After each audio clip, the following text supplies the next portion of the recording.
Chapter 1. Delaney Goodman stood in front of the bathroom mirror, dressed to kill. She stared at her reflection and laughed a short, disgusted laugh.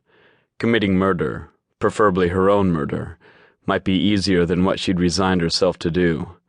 How could she possibly bring herself to go through with this? The idea hadn't seemed so daunting a week ago. She inhaled a deep breath and released it slowly in an effort to calm her frazzled nerves. What the hell was she doing here, in this fancy hotel room? When had life turned from horrible to downright unbearable? There's no other way, Laney. You've sunk about as low as you can go. Doubt and second-guessing nagged at her. It was too late now to turn back. Jason had already paid her a good chunk of money up front. Money she desperately needed. Without it, she would have been out on the street already. The sum would cover her expenses for another 2 weeks for the little motel room that she called home. She couldn't afford rent on an actual apartment. Jason had paid for the skimpy black tube dress and high heels she now wore, the makeup, and a haircut with some highlights. Earlier in the day, he'd brought her to this high-priced hotel to get ready for the evening. If she didn't do this, she'd owe him money she couldn't possibly pay back.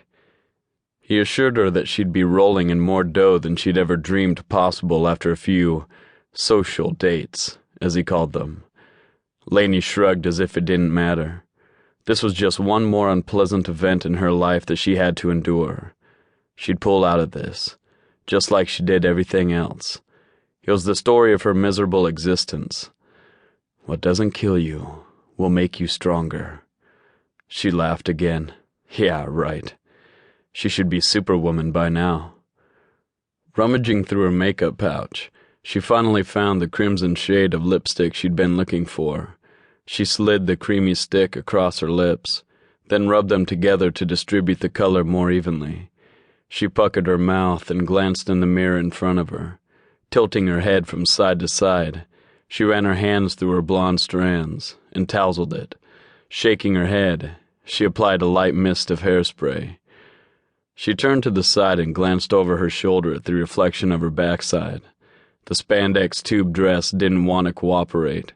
It hiked up her thighs at one end, barely long enough to cover her rear, and slid down her chest at the other. Yeah, you look like a hooker. Wiggling her hips, she tugged the material downward, then pulled it more firmly up over her breasts. No matter what she did, it revealed way too much at either end. Good thing she wore black pantyhose. She paused to take another look in the wide mirror. Her pulse suddenly quickened and throbbed at her temples. With a shaky hand, she reached for her cell phone to check the time. 7:30. Her throat went dry. She tried to swallow back the sudden apprehension that washed over her. You can do this. You need the money. Without this job, you'll be out on the street.